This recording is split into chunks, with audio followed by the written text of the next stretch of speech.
2 minutes and it should be different because Thanks for being patient. Oh, no problem. Thank you. Fine. well, this is our struggle in life, whatever, for whatever reason. I understand. Yes, ma'am. Now we're live on Facebook. Okay. Okay, so that my next question is, so as you had to accept it because you were heading in, how did you guys stay in contact? What was the dynamic with that? I don't know how you were feeling, Mavis, if you were feeling frustrated or if you were feeling protective or what you were feeling, but Melisha, how were you able to start right away staying in contact with your family? Okay, and I want to say that my family consists of my father and my two sisters, Mavis and Muriel. My son Marquess, and I had a couple of aunts and a cousin that kind of stood with me, but for the most part it was my father and my two sisters and my son. I never lost contact with them. Those four people I never lost contact with from the day that I got in until the day that I got out. So those four was a very consistent part of my life. How did you always able through phone, through emails, and then when video visits came in, we did video visits. And then I was in Florida originally. My family's in Georgia, so visitation whenever. It wasn't as much as I would have liked because of the distance, and when they came, they usually all came together, you know. So but that's how I contacted them, with phone, with visitations, emails. And at the beginning, we did do a lot of letter writing, cards for holidays, Mother's Day, birthdays. Like Mavis would mail me like 10 cards at one time, you know, in the mail. So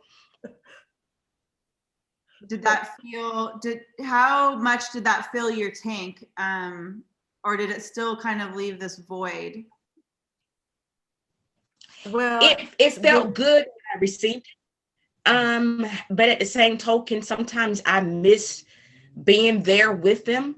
But like I said, Mavis will mail me like 10 cards, or my other sister will mail me some cards or different things. So it felt good that I had all this coming for me, you know. But the bittersweet part of it is when I got pictures of the different things that they're doing and different places that they're going, and I wasn't there to enjoy it. It was kind of bittersweet. Melisha, will you talk about that phrase we hear a lot of times about your family does the time with you? Or Mavis, or either one. The phrase "the family does the time with you" is literally just that. I'm just in one location and they're in another location. Far as we have to spend money for commissary, because they give us the money, so they have to take care of, make sure that we have money for commissary, money for phone calls. You know, they're trying to make sure we get letters so we can receive letters. You know, the different things that they're going through, and these different laws are changing. They're right there listening to the radio, to the news to see what's happening. They have to go to the courts. They're, you know, so they're just doing the legwork. And when it was frustrating to us, that's on the inside, I can only imagine it was frustrating to my sisters and my father, who literally had to go back and forth and do this and do that, or wait for this, or make sure that I get a phone call, or be by the phone, or make sure they don't miss it, or whatever the case may be. So so I would definitely say that my family did the time with me. And I do remember my father telling me one time that a person told him, you know, your child is grown. She made a mistake of her own. And he said, you would never understand until you have a child in there yourself. And so my daddy did do the time with me as well. I'm glad you brought that up, because, you know, I know people that have never been in prison would say that, you know, when that's maybe don't have the compassion that we would want them to have at first, would be like, well, you did this, and you didn't ask for help, and you didn't reach out to your family when they were there on the outside, and now you expect them to be there for you when you're in the inside. So what do you say about that, Mavis?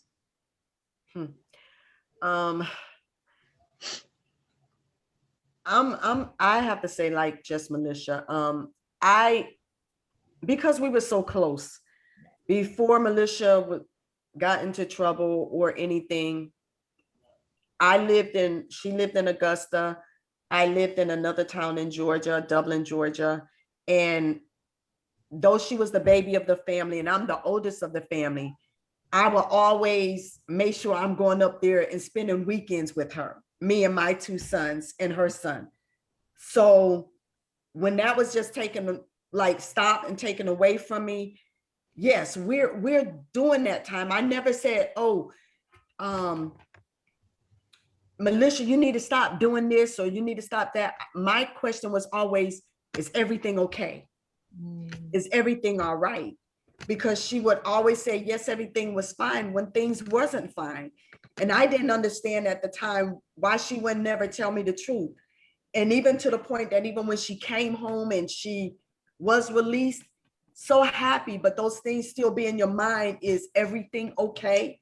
Is everything all right? You're not asking those questions just because you think that they're doing something wrong. You're asking so they know that you can trust me, you can talk to me. I'm not gonna put you down or say you're a bad person if something is going on. You know, just be honest with me and be open, because I know she may think, why does Mavis always ask me these questions? You know, it's not to be in your business. It's just because I care, and I don't want to see you go away again. And not that she is, because she's not, but it was just that it happens so many times till it's a part of you. Now that you got a home, we don't want her to go anywhere, you know? And one thing that I would like to say is in reference to my family who was there, I didn't have to ask them to be there. Yeah.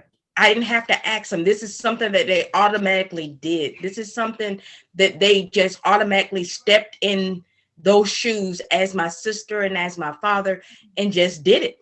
You know, I didn't have to ask. I see a lot of ladies have to beg, where are you? How come you're not here? How come you're not doing that?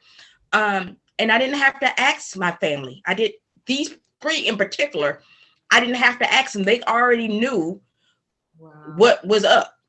They already knew, okay, wait a minute, I haven't put money on Melisha's books in a minute. Let me do this.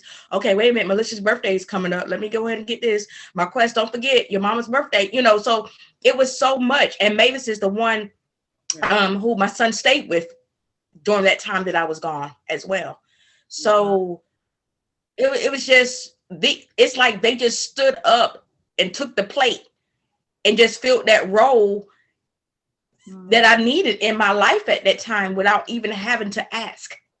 That's And like the thing about it too, Yes. a lot of people don't know is that a lot of people always saw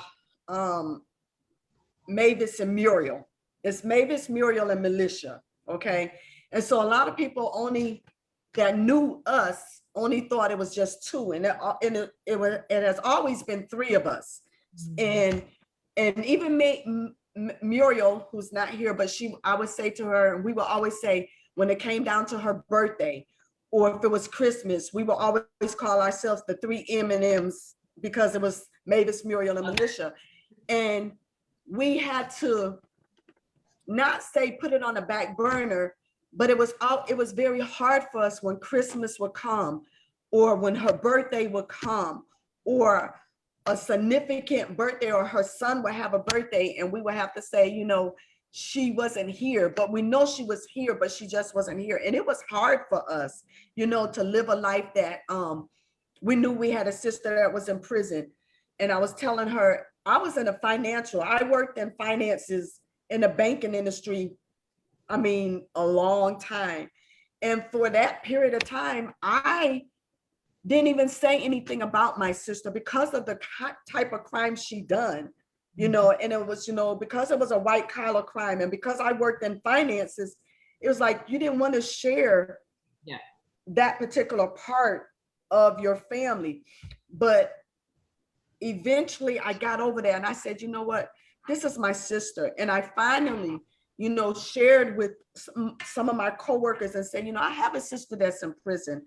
This is her son and I'm raising him, you know, he's my son until she comes home, you know. But it was hard because I too feel like I was living a double life, you know, because I wasn't sharing all of me. I was just sharing a part of myself. But then, like I said, that's when I feel like we're doing that time with her. And other people sometimes didn't understand that.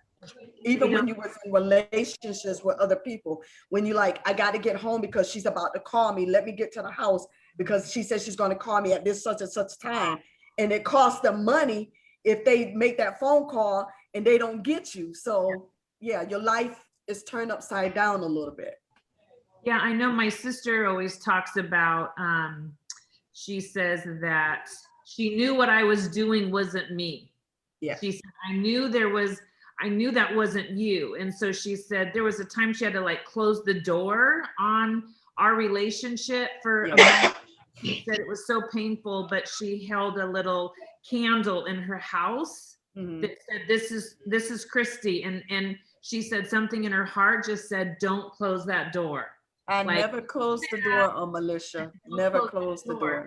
And so I think, one of the, and I know we want to go on, but one of the biggest things I think is, if I committed a crime and hardly anyone says I shouldn't have to pay for the crime that I did. Right. But does that mean 10 years, 15 years, 30 years? No.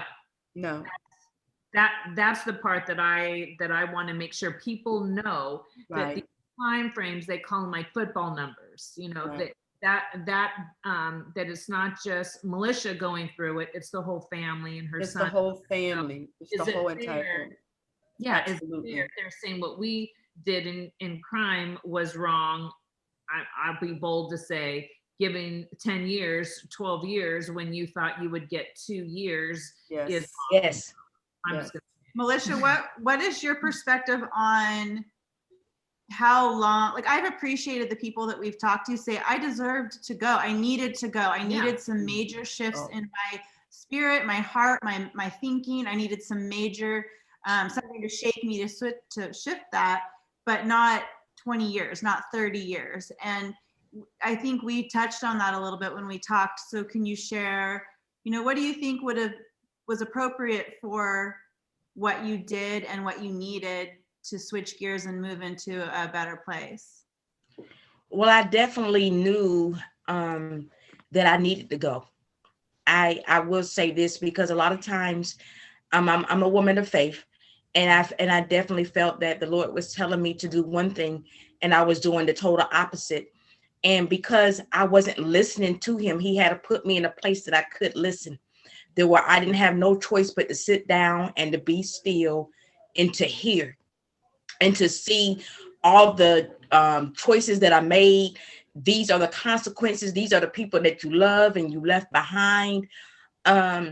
So it took me going so I can develop a relationship and I can hear better from God.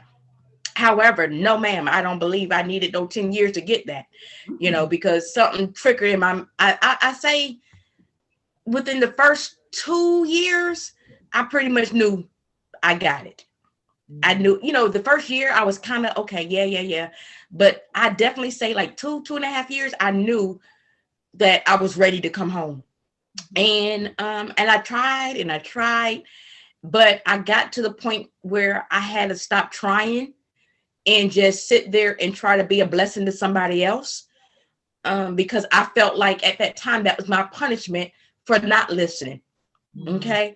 And that's one of the things that I try to encourage people. Don't wait till you get it to get it, and I got it. You can get that answer. I try all day, every day, trying to like, if I can only get that answer, how can I give it to you without you going to prison? Like, yes, on the regular with people that I work with. And if I could get that answer, but one thing with that, Melisha, I wanted to ask is that because you have a sister, like I have a sister, and like Allison's my sister, yes, that would say, please tell me, how can I help you? Are you okay? And I knew that they would help me. And I knew that I could trust them, but I could not be honest.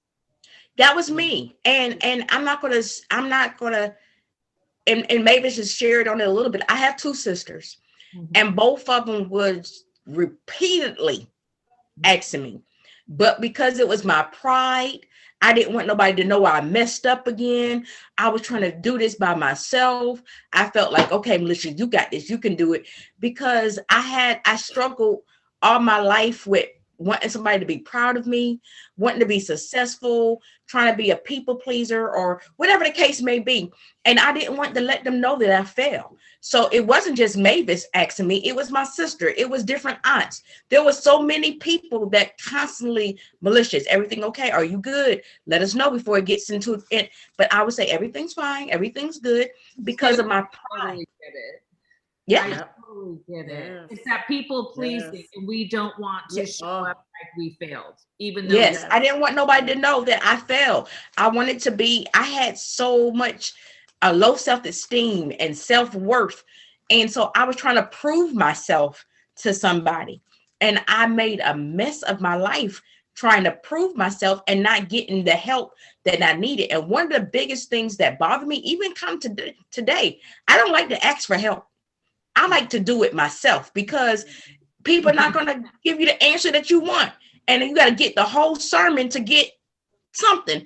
So a lot of times I like to just do it myself.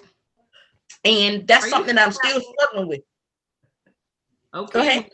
come on. I've learned. I just said, I need help. Allison, I need help. I don't care, because it actually, what I found, it actually helps our relationship. It makes me humble. It teaches me, and I get help. And we help each other, you know. So when Allison struggles, even though with that pretty face she has, she sometimes will struggle, and then so I can help her. You know, we help each other. Instead of me being my own private islands, I got this, I'll help you, but I'm good. I don't live that way anymore, which is, it takes a minute, you know, to navigate through safe people. There are some people that I love, but they're just not quite safe for me yet. That's right. They have to be safe people. They have to be people that you're comfortable with, that you feel like, I'm not going to hear this no more. You're not going to constantly bring it up in my face, or I can feel like I can trust you without getting a backlash. And that's what people don't realize. They need people that they feel like are safe, that they don't have to worry. They can just spit out everything to them and don't have to worry about hearing it no more. Yes. And God's always safe. Yes. Always. Always. Thank you for sharing all that and being honest. I really appreciate that, because most people, it's hard for people to share that kind of stuff. So I think our viewers. Well, I want to be a blessing, and I want to try to help people so they won't have to go through what I went through. That was a rough 10 years. It was a rough 10 years. I'm not going to say that it was a rough 10 years. Yes. So you just said something that always pops in my brain, because I didn't go to prison for my bad decisions, but I got hurt and I hurt others. And I think if somebody could have said something, was there a thing somebody could have said to me to change my course? I don't think so, because I think I needed to experience the down to be able to clear out the rubble and the garbage and to come back up clean, like fresher, without that baggage and that pain and those wounds. And that has happened, but you wish you didn't have to hurt people in that journey. So I know your heart is to come alongside people right now so that maybe they don't have to experience that, but really, what can we possibly say to change someone's course? There's really, because I feel that, Allison, that everything that could have been said to me was said to me. Everything that was said, I had to go through this. Yeah. And that's why I try to tell different people, with certain people, even with our children or even with other people, we can tell them all day long. And sometimes we just got to release it and let them make their choices, because sometimes when a person don't listen, they have to go through it themselves. And it's sad that we have to experience bad to get it, you know. But when they get to that point where nobody can tell them nothing or everything is okay, then you just got to kind of like release them and just trust God with the process. And I feel what is one of the most healing parts for me is when somebody does fall. Not necessarily prison, but lots of ways to fall. And some people fall hard. Then you know who they call me, and I'm right there. And I say, Yep. and I say, and I'm sure Mavis is the same, Yeah. you know, and I'm sure Melisha, and they'll say what? I'll be, this sucks. This is terrible. And this is going to probably hurt even worse in a minute, but you will get through it, right? Yes. You will get through it. And they look at you with those eyes that says, do you swear? And I said, I promise. And they trust me because, right? She has said that to me multiple times. I promise this is going to be, and whatever she says, fill in the blank, has actually happened. And Because we know we'll get through it. because you're on the other side, in a sense. It's a journey, but you are on the other side of the worst of the worst. And I am on the other side of the worst of the worst. And the gift from all of that is this beautiful, like, releasing judgment and an abundance of grace that we have for people now. That Yes. the amount of judgment I had prior to this place in my life was ugly, and it's pretty much gone. And the amount of grace I have for people now is so giant. And I want to free. and that's free. freedom. I want to love people in Yeah. their painful journey and be like, you must be needing to go through something to get to this really beautiful place. And so I will be there for you and not judge the ugliness of maybe what's on the surface, because there's just heart transformation that can happen if we want it to. Yes. When I have to go, Mavis. I Yeah. have to say, even you're saying like by the grace and that you have for people, I don't think I would have met as many people, or many people know of me, since if my sister hadn't been incarcerated. I have more sisters Aw. than I can count on my hands, because of Melisha, you know. And I look at the people that are incarcerated now differently. Had she not gone, or I had a family member in there like that is close to me, I'd probably be looking at it in a different view or a different light. I would have probably still like sort of having some sort of judgment about those individuals. And now I don't feel that way about them.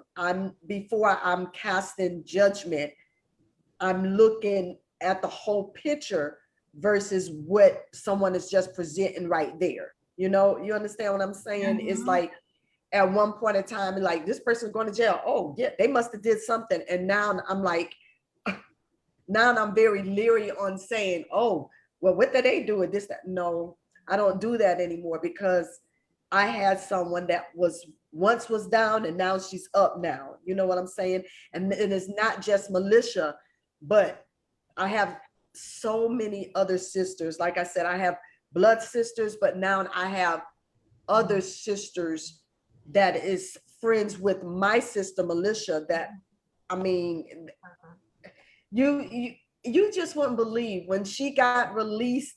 I was out there, my father and I was there, and we was in the truck and we got out, you know, and I had the camera ready. So when she come, I can get a video of her and dad, you know, hugging and everything.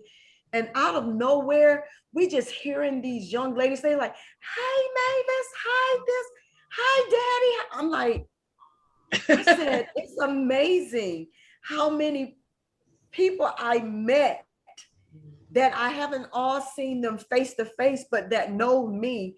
And now they're a part of our extended family because of Melisha, you know, and that never would have happened. And I hate it happened that way, but God has a way of doing things, and how he has a way of you connecting yourself to people so that you can be a blessing and to help them to get through their time that they're doing. There's a big misconception of those who are in prison. It's a big misconception. Yes. We are people too. And some people look at it, well, it wasn't a mistake. Okay, no, wasn't a mistake. We may intentionally did what we did, but guess what? We're human. And a lot of people, and I'm gonna say every person on this face of the earth have did something. We were just the ones that got caught for what we've done. Okay. I've seen people who was in there for vehicular homicide who did not intend to run that stop sign and hit somebody and the person died, or whatever the case may be. So be careful to say that when you tune up your nose at a convicted felon, or, well, no, I won't hire this person, because I have met some gorgeous women inside a prison.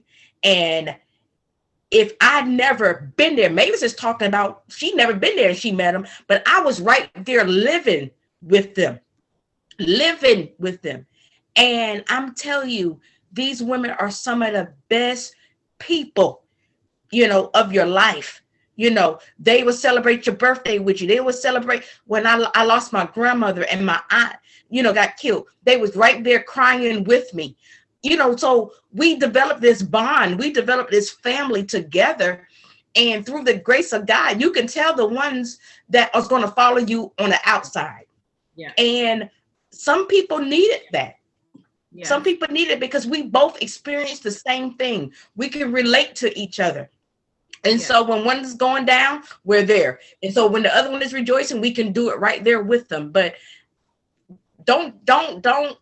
There's a big misconception of people that's in prison.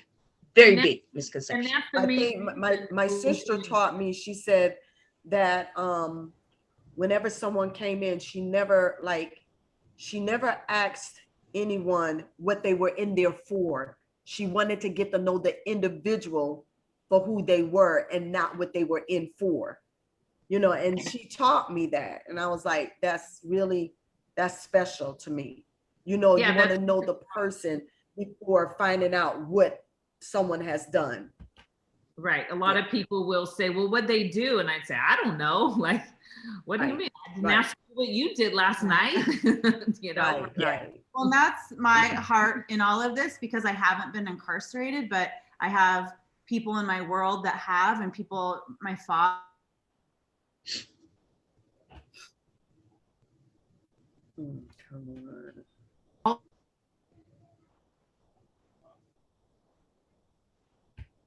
To get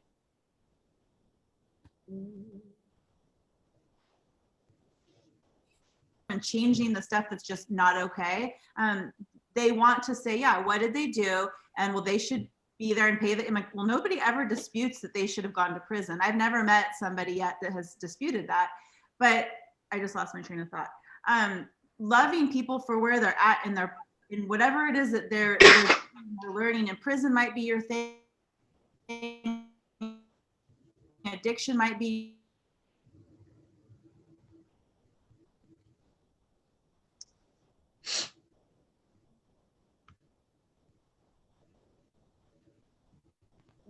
Whatever the thing is, or whatever the thing is, we have our own. You have yours, I have mine. We all have our thing that can take us down. Everybody's capable of doing crazy, not good things. Yeah. And if we can just have this open perspective of humanity, things have happened to us as children, things have happened to us as adults, and we are capable of making some pretty crazy decisions that are out of our character, or that just kind of get us, like I think you talk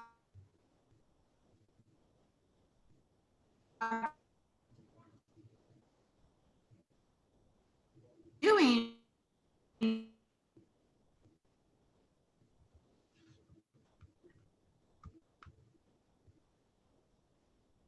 decisions, but still loving and accepting. And I'm off on a tangent now, but I get frustrated with this conversation of lock them up, throw away the key. Well, and that's the thing. It's saying, like, prison is really a place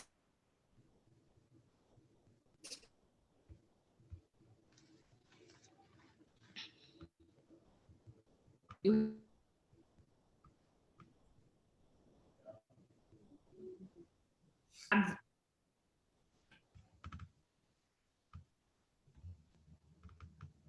is to say, well, what they do and how long were they there? It makes sense. And I say, well, like my friend Teresa got 27 years and she didn't put anybody in the dirt. It was for a conspiracy drug offense. And that's not uncommon. So that's the main reason why we're doing this, because I want people to know and have a beautiful face of yours, Melisha and Mavis, to say, this is real.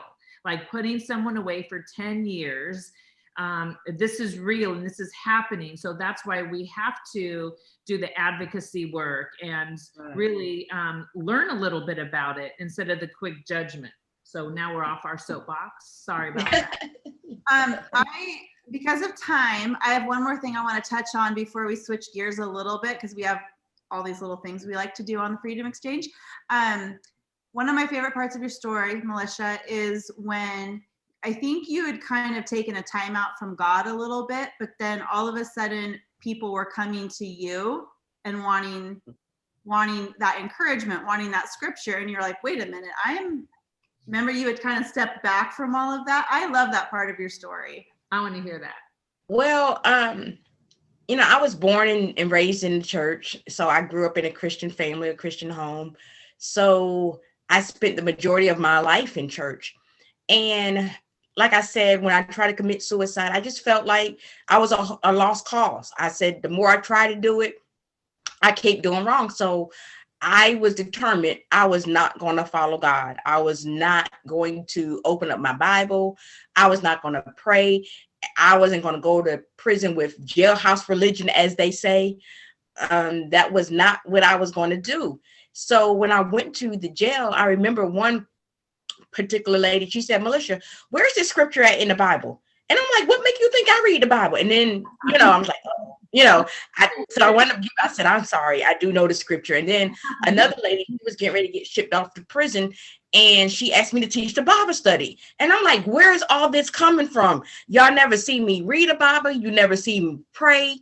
You never see me do anything. And it was a minister who came into the pod, and I would not purposely go to the church services. I did not want to do it. And I know that someone now led me to the door, and I wound up going, and I rededicated my life to God. And I said, okay, God, this is me and you. Okay. And I rededicated my life back to the Lord, but I developed a relationship with God. I knew about God prior to coming, but during my prison time, I got to know who he was. So I developed a personal relationship with him. And so, I began to mentor other people, help other people if they ask me. But I found this new, I'm not going to say new, but I'm going to say it all goes back to love. Yeah. And I began to love people, and I began to meet people where they were. And not be that judgmental person. Just show them the love of Jesus, and everything else added to me. But yes, at first I didn't want to have nothing to do with God. I didn't want to I wasn't praying. I wasn't even, but it's so ingrained into me that sometimes it'll come out, but I'm not like, no, because I didn't want to do it, so, but it's a little song that we used to sing in Sunday school. It says, this little light of mine, I'm gonna let it shine. So I believe that light was showing, and that's why they was asking me those things without me even saying it. I love that. You couldn't even get away from God. You tried. No, I couldn't. Not if I wanted to. Even trying to commit suicide, he wouldn't let me go. He says, we got lots of work to do, girl. I got plans for you, girl. Yes. So I have many more things I think we'll get to a little bit. Do you want to do speed round really quick, and then we'll circle back to something? Sure. So we have a little fun thing we like to do, Melisha. I don't know if that I even shared this with you, but we call it our speed round. And they're just really simple, quick, short answers to some not important questions. But first, okay. There's a few people on Facebook. Kendrick, that we had on last time, said exactly everything that you're speaking of. And Candace Bruning, do you know her? Candace? Yes, I do. We was in Ellisville together. Yeah, she said Melisha was one of the strongest ladies of God that I've ever met, and she helped me along my time with her. So that was, I love you, Candace. You never know who you're gonna help. That's awesome. And Larry was saying that he wrote himself a letter so that he could remind himself not to F up in the future. He said he forgot I wrote it, opened it when he got out 10 years later, which is interesting. I did that same thing. I just wrote, now remember, Christy, and then yes. That's cool. So that just means we're trying to set us up for success when we get out. Okay. Yes. Questions. Okay. So this is just quickies. What was your favorite commissary food? Favorite commissary food would have been, it was some kind of chip. What was it? God, I've been out of prison. Thank you, Lord, though. But favorite commissary food, check mix. Checkmate. Oh yeah, okay, I remember that. Let's see. If you could paint anything, what would you paint? If I could paint anything, what would I paint? I don't know, not an artist. Maybe a bird. Okay, that's cool. Let's see. Describe yourself in 3 words. Friendly, caring, and loving. I so see that in you. That's awesome. Mhm. Are you a morning or night person? Morning. Morning. We Morning. have all morning people. Yes. I'm with Okay. you. I'm with you. What Yes. makes you smile? People. What about you, Mavis? What makes you smile? Hi, Adrian. Oh, she said- That Hello. Hi. How you doing? Hello. How are y'all? Well, how are you? Good. It's good to Look see at my baby. you. Thank You you. need to take a time out. Adrian, Melisha Mama. this is Hi. today's Adrian's birthday. Happy Oh, birthday. happy Adrian. birthday. Happy birthday, baby. Birthday. Thank you. Thank I y'all so want- much. Oh, Happy yeah. Mother's Day to everybody. Thanks, girl. Thank you, Mother's sweetie. Day. Hey, You're Adrian, welcome. can you please tell us why I asked you to come on and what your relationship to Melisha is? You asked me to come on because I'm in my car, so I'm trying to get some light here. You asked me to come on because you know how important Melisha is to me. I did some time with her in prison, and I actually started my bid with her, and she became a spiritual mentor to me back in 2014 and remained that way until 2020. Yeah, so I have a very strong relationship with Melisha. She is the true example of a Christian walk, a Christian leader. I followed her guidance on a lot of things, and I am blessed to be a part of her life. So that is why. You're doing it again, Adrian. Oh. You deserve it, Melisha. You deserve it. Thank you. And I love You're you. welcome. I love special you. bonds. You know, there's a special bond with people, Wow. women inside that is just like, Yes. it's fierce and it is unwavering no matter what. And I love that you guys are on here seeing each other's Wow. great people. Yes. Thank you. That was a beautiful Mother's Day gift. I Yes. appreciate it.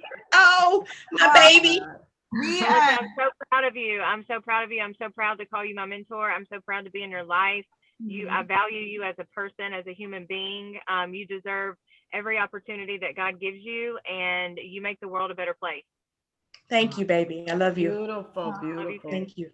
well, We're so lucky. We have, I mean, look at those girls. Beautiful. We are rocking it. Can I just say, we are lucky to know each other. I love it. Yeah. Watch out, world, right? Just watch out. Melisha, Absolutely. Mavis, Adrian, Allison, Christy, this is just the beginning. I'm Yes. here. Yeah. whatever Christy says comes true. She's like a genie. So whatever she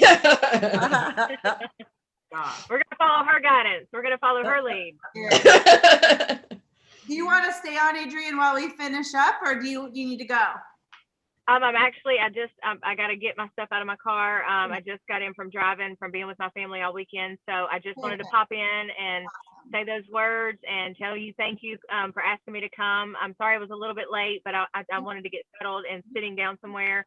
But y'all couldn't have picked a better person to do this show than Melisha and Miss Mavis, her sister. Miss Mavis was a huge blessing to Melisha the whole time she was down. I do know that. She was actually a blessing to a lot of girls because she prayed for a lot of us. So I'm blessed to be a part of her life too. Love Well, you. we Thank love you, you and Adrian. happy Love you birthday. too. Thank you. Happy birthday. Thank Thank you. y'all. Okay, bye, Adrian. Bye. I love y'all. Bye, baby. Bye. So let's see. We had a couple Happy more surprise comments. to you. Yes, that was a surprise.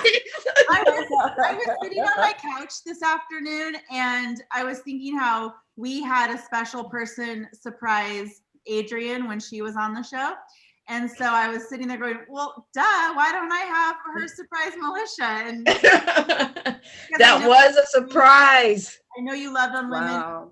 mentored women, and you were a mama and a sister and just so amazing. And that's how, we got connected to you, was because you knew Adrian, and Adrian, it's just, the connections are really cool. And I think Mavis Yeah. and I both get the total honor and privilege God. of meeting Yes. people, even though we weren't in. We have met Yes. incredible, amazing people that have just expanded their life and persevered through hard things. And who doesn't want to surround themselves with people that are able to come from somewhere so hard to somewhere so much better? That's who I want to surround myself with. It doesn't matter that maybe prison was the thing. So I know, Mavis, you probably agree with me on how fortunate we are. We are. I am. I'm very fortunate. I feel like I'm a superstar. I told her, I said, now, whenever the movie come out and they write the movie now, I don't care who play whoever's part, but Mavis got to play her own. I got to play my own part. Mavis plays Mavis. I said, because her sure. story is going to be on the movie somewhere. It's going to be on somebody's big screen. I don't know when, but I'm speaking it by faith. Melisha, who's going to play you in the movie? I have no idea, but I promise you, there has to be a jam up Melisha to do Melisha. You know, so. Yeah, we have another question for you on the Facebook Live, Melisha. Okay, this is from Malik. I know you know who Malik is. Yes. He says, what can be changed so that people that commit nonviolent white-collar crimes don't get more time than murders and child molesters in the federal system? And what would you say to the youth that tend to think that going to prison is cool and somewhat of a rite of passage into manhood? Wouldn't that be great if we know the answer to that? And how do people with incarcerated loved ones find out about advocacy organizations and how to find them? Because I know when I was in prison, I had no clue there was one person out here fighting. I didn't know who Malik was. And I didn't know, I had heard about FAM, but that was like an ominous something in the corner I didn't know anything about. So, and I want to make sure that we shout out some organizations too, prior to us leaving. So that's a lot of questions. Can you remember them? Okay. Well, one of the first things that I'm going to talk about, far as making sure the nonviolent offenders don't get so much time, is that plea agreement. Make sure that you know what you are signing. Just don't sign the plea agreement, because the majority of the plea agreements, you can't appeal your case. Once you sign it, it's pretty much done and over with. Yeah. So I would recommend that they really, before they sign the plea agreement, even if it takes more time sitting in the county or whatever the case may be, that plea agreement is something crazy. Make sure you understand exactly what you're doing. Don't say you understand when you really don't. Don't say yes when it's really no. Be sure you understand all the facts. Make sure, as far as in the federal court system, that you know what those sentencing guidelines, enhancements, departures. But that's the stuff that our attorneys are supposed to be telling us that they don't tell us. Right. And that's one of the things that I'm doing, even through my advocacy program that I'm trying to start, is to be able to inform people that's going through these things what to do and not to do prior to sentencing or prior to their plea agreement times.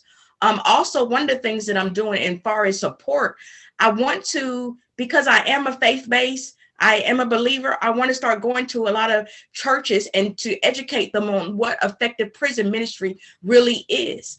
You know, I believe if you go to a church, every member that's incarcerated got somebody in their family incarcerated. Yeah. It may not be an immediate family member. It could be a niece, it could be a cousin, or, you know, aunt or uncle, whoever it may be. But the support from family, to know that they are loved, to know that they have somebody that don't take up for them in their wrong, but also going to still show them love, to know that they're not forgotten, to know that they're not out of sight and out of mind.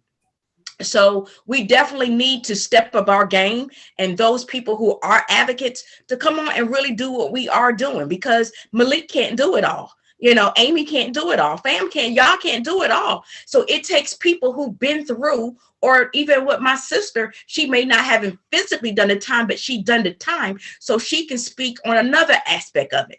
So I just believe that if we just do our part and try to find other people who have a passion, who have a heart for it, because if you don't have any compassion, you're not the person.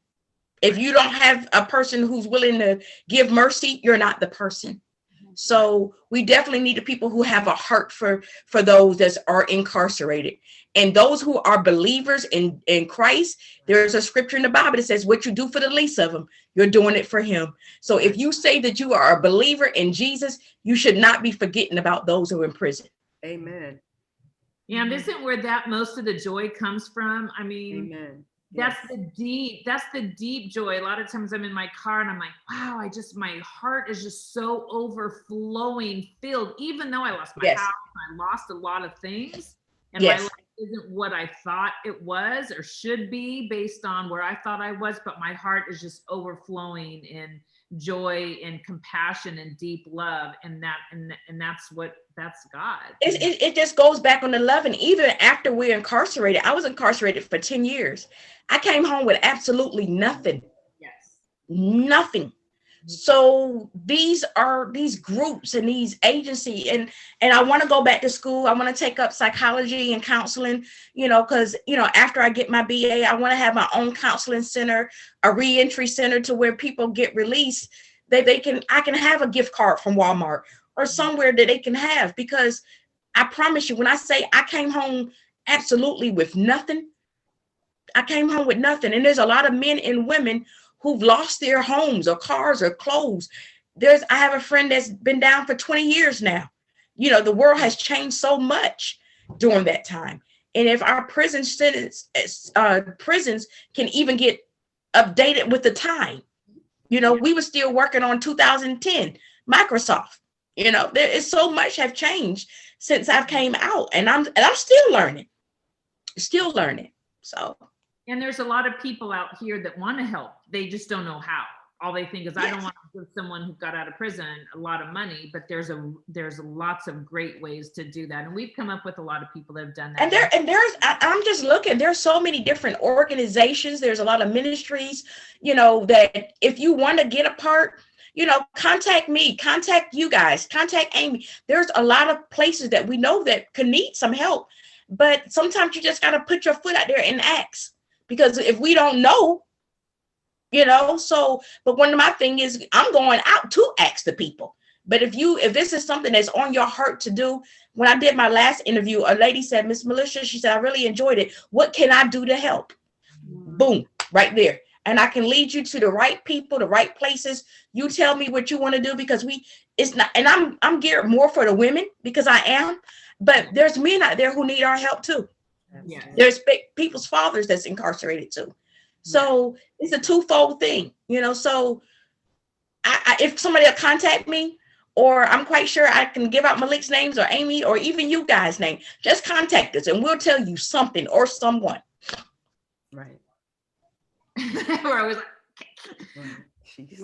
go ahead. I just really quick, can you shout out some of the organizations or people that specifically impacted your time in and then your journey out, the re-entering some people? Right. Well, actually, mine was individuals. There was a Miss Kelly Park. She was our jail mentor, and she just kind of stuck with me the whole time. Angela French. She has a ministry called the Overcomers Outreach Ministry, where she literally handwrites every letter. I don't care who you are, male or female. She will handwrite you every letter. You will get a card for every birthday, holiday, no matter what it is. These two ladies and a lady named Ms. Lois. There's another ministry that I got contact with prior to coming. It's called Letters from God or Letters from Hands Ministry. If you'll email me, I can give you that information. There's a couple of reentry places, and I'm gonna get them and I'm gonna type them all together and put them on my Facebook page. So for those of you who need help, even now, there's places. If you have loved ones still there, the Angel Tree, which I'm going to be a part of this year. So I'm grateful to that, because I know the Angel Tree was very good part of that, and making sure that my son and was able to get Christmas gifts and just different things to that nature. I love it. Thank you for sharing that. That's so powerful for those that, like Christy, didn't know when she was in. She didn't know all of this existed. So for anybody that's watching that has loved ones that are in or out, and there are so many organizations that are doing awesome work. So yeah, any of us are are reachable to help disseminate some of that information. And Facebook is so great for that, because in Twitter, Yes. you see so much great work that's happening out there. I want to say a few more names. We have Amy from Can Do Clemency. Yes. We have Karen Morrison from Fighting for Freedom, Wrongful Convictions, A Beautiful Heart Ministries, Clover. We have FAM. We have, who else? There's so many other people. You just said a lot of them. Topeka. Yeah. Topeka Sams does the Ladies of Hope Ministry. We have Epic Ambassadors. So there are so many people. Yes. So that even if you want to be a part of and you have a loved one in, it's kind of a good way to make sense of the world by helping others. So thank everybody that is a part of it. And it's really, that's the joy. I mean, getting a handwritten letter from a lady that's just like every single time. I'm telling you, Yes. anybody can contact her right now and she will write. And I'm gonna tell you about her. And I know, because she lives in Tennessee. I was in Florida. The lady never met me before in my life. And she drove to Florida from Tennessee to spend 3 days with me in visitation. And then when I went to Alabama, she drove once again to come and see me. I never met her before in my life. And she spent the whole visitation time with me. So there are people out here. Yeah, those are the moments that you're like, okay, God, I hear you. I see, Yep. I'm paying attention. Yes. Yes. People. So if any, and then Yes. I'll say one last thing and I'll be done. But so if anyone is watching and they're like, God, my life isn't how I think it should be, so-and-so's not doing this, or mad at the world, it's so easy to just jump on that bandwagon, write a letter, reach out to somebody else. And I guarantee you, your life will change. You will be joyful in the service work rather than sitting, what's going on in my life. Yes. Yeah, just buy a box of cards and just start sending them out to different people. You don't know what kind of smile or what kind of joy that you're going to do. You don't have to know a person to be a blessing to them. Yeah, it's You great. don't have to know a person. I just got an email or a message from a gal who said, thank you for connecting me with another gal who was in Carswell where I was. She said, she's one of my best friends now, and I'm actually going to go visit her in July. And so I was so happy. And so it's helping the gal that's not in prison, so they are connecting now. And that's like, oh, it just makes me feel so good. So wonderful. I have one final thought for you, Melisha, but before, Mavis, you want to say anything before we say goodbye for the day about anything you wish people watching knew, anything? I'm just glad. Thank you for having me on. And more so, like I said, if anybody can take anything from this, just please be there to support your loved ones who are incarcerated. I mean, it takes the whole family, to be there for you, whether you're a small family, large family, whatever. But that the individual man or female that go into the prison system, they need that family support. They need that network. When they go in there by themselves, they in something that they never been in before. They need that mother, they need that father, that sister, that brother, that aunt, that uncle. If they're there for them, please try to be there to help them out, the best way you can. If it's just sending a card for Christmas, a card for their birthday, or a card for Mother's Day, just show some sort of support for that loved one that is incarcerated during their time. It feels like that's probably the only lifeline to hope. And hope is the only thing that keeps us out of bed and waking up every day, is hope that tomorrow or the next 5 minutes is better than it is today, or that it's going to be leading us down that better path. And if we don't have hope, we know what happens when we don't have hope or a reason to get up. And then it says, I'm worthy. Right. Yes. Somebody cares about me and I'm worthy. So, Miss Melisha, I know that that's such a huge thing for you when you were in prison, is, you could see the difference between what you were experiencing and what others that didn't have that family support were experiencing. And you shared one of the stories with me of, what the difference, what it looks like. So this is your platform to close us out with whatever you want to, that's important, that you really want to drive home. anything you need, just take it away. Well, I'm just grateful for this opportunity to be able to come and to be able to share just different things throughout my incarceration. But my biggest drive, I want to talk on two different folds. Those that's currently in, and I know that's where we are their hands and feet. We are their voices on the outside for those who are incarcerated. So there's things that they can't do that we're able to do. So those of us who can fight or who can sign petitions, when you see them out there, right now I'm advocating for 3 young ladies, Tabitha Gray, Sarah Hohen, Lazarus Ordaz. You know, I have their petitions on change.org right now. You know, we're trying to get these signatures together so we can put them on the president's desk for clemencies. These ladies have served ample enough time in prison. When you see these things out there, you know, sign them, you know, just sign them, take a look at it, read whatever you have to do and just sign them. Everybody deserves a second chance. You know, some of us deserve more than a second chance, you know, if you be honest with it, you know, because we're just flawed individuals, but just really just don't look down on people. Remember that you could be in them same shoes. Remember that, you know, just because you haven't did X, Y, and Z, don't mean you can't do A, B, or C.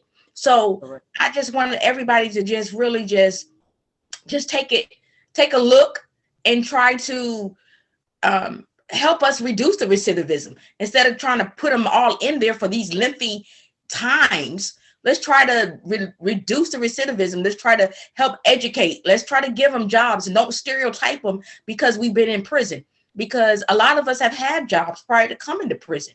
And there's some things that we can do that some people who've never been to prison can do, you know, so, but we need that opportunity, you know, we need that opportunity. And that's one of the things that will help us if society will give us more of a chance. Those of us who have any knowledge in the legal system, that we can be there for them. I think, Christy, you made a statement, who was with me when I talked to my lawyers.